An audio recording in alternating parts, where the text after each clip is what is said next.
Hello दोस्तों, welcome to my YouTube channel GGC World. आज हम बात करेंगे कि एमआरपी में झोल गया है। जी हाँ, अभी सरकार ने तेल पे आधी कीमत कर दी है, फिर भी तेल हम तक महंगा पहुंच रहा है। आखिर ऐसा क्यों है?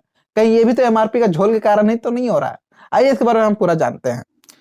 यूं तो एमआरपी का मतलब सबको जानते हैं, राइट, कि एमआरपी से ज्यादा कोई भी दुकानदार आपको बेच नहीं सकता है। लेकिन ऐसा सबके साथ होता है कि यार एमआरपी से ज्यादा हम पे कराते हैं। इस प्रोसेस को आज हम समझते हैं कि आखिर ऐसा होता क्यों है। ठीक है, तो ये वीडियो को पूरा देखिएगा, तब आपको समझ में आएगा कि आखिर इसमें है क्या। महंगाई को देखते हुए सरकार ने तेल पे एक्साइज ड्यूटी जो होता है, मतलब इंपोर्ट ड्यूटी, वो आधी कर दी है। एमआरपी का कॉन्सेप्ट बस इंडिया और बांग्लादेश जैसे ही देशों में है। बाकी यूरोप, अमेरिका जैसे में एसआरपी और आरआरपी का कॉन्सेप्ट होता है। एसआरपी क्या होता है? तो सजेस्टेड रिटेल प्राइस। आरआरपी क्या होता है? तो रिकमेंडेड रिटेल प्राइस। बिना देरी किए हम अपने टॉपिक पे आते हैं। हमारे देश में तेल का खपत बहुत ज्यादा होता है। अरे रुको रुको रुको, मैं पेट्रोल और डीजल का बात नहीं कर रहा, मैं बात कर रहा हूं खाने वाले तेलों की। हाँ जी, खाने वाला तेल हमारे देश में इतना प्रोड्यूस नहीं होता है जितना कि खपत होता है, इसलिए हमें उसे बाहर देशों से मंगाना पड़ता है। उसे हम इंपोर्ट बोलते हैं। अगर कोई चीज हम बाहर से मंगाते हैं अपने देश में, तो उसमें इंपोर्ट ड्यूटी लगता है, यानी कुछ टैक्सेस लगता है। लेकिन देखते हुए महंगाई को सरकार ने इंपोर्ट ड्यूटी खाने वाले तेलों पे कम कर दिया है। तो इससे हुआ क्या कि जो एमआरपी है, जो लागत है तेलों में, वो कम हो गई। लेकिन हम तक वो तेल महंगा ही पहुंच रहा है। आखिर ऐसा क्यों है? क्योंकि कंपनियां तो रेट कम किया है, बट क्या एमआरपी उसका चेंज किया? नहीं, एमआरपी अभी भी वही लिखा आ रहा है। इससे हुआ यूं कि बड़े बड़े मॉल्स जैसे डी मार्ट, रिलायंस मार्ट, जियो मार्ट ऐसे होते हैं, वो एमआरपी पे डिस्काउंट रेट पे हमें तेल बेच रहे हैं। लेकिन इंडिया में अधिकतर जो कंजम्पशन होता है वो छोटे दुकानदारों से होता है। लेकिन छोटे दुकानदार एमआरपी पे ही बेचते हैं क्योंकि वो ज्यादा मुनाफा कमा सके।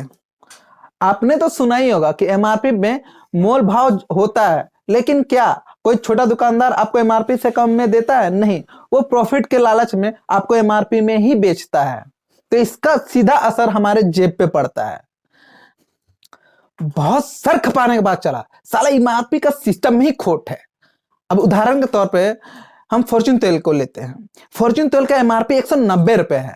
वहीं छोटे दुकानदार पे ये आपको 180 रुपए मिलेगा। लेकिन अमेजोन पे इसकी कीमत 156 रुपए है। लेकिन डीमार्ट में इसकी कीमत 153 रुपए है। आखिर एमआरपी का इतना ज्यादा गैप क्यों है? एमआरपी में एक मेजर रिफॉर्म का जरूरत है। अभी मैन्युफैक्चरर तो कुछ भी एमआरपी डाल देते हैं और इस पे सरकार कुछ भी नहीं कर सकती, क्योंकि मैन्युफैक्चरर को तो फैक्ट्री आउट के प्राइस पे टैक्स देना पड़ता है। अब वो एमआरपी कितना भी रखे, उनसे उनको कोई फर्क नहीं पड़ता है। वो कभी ज्यादा भी रखते हैं, कोई कम भी रखते हैं। लेकिन एमआरपी पे लगाम लगाया जा सकता है। सिंपल मेरे सजेशन ये है कि आप एमआरपी पे टैक्स लगाओ, ना कि फैक्ट्री आउट पे टैक्स लगाओ।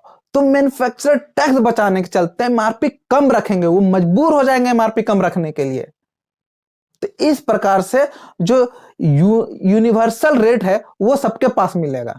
या तो हम अमेरिका या यूरोप के जैसा सिस्टम अप्लाई कर सकते हैं, जैसे उसमें एसआरपी और आरआरपी का कॉन्सेप्ट है, यानी सजेस्टेड रिटेल प्राइस और रिकमेंडेड रिटेल प्राइस। इसको हम लोग कर सकते हैं। आपकी राय इसमें क्या आई है, हमें कमेंट सेक्शन में जाकर जरूर बताएं। Thank you so much. और हमारे चैनल को भी यार सब्सक्राइब कर दो। हम ग्रो कर रहे हैं, हमें चाहिए सब्सक्रिप्शन।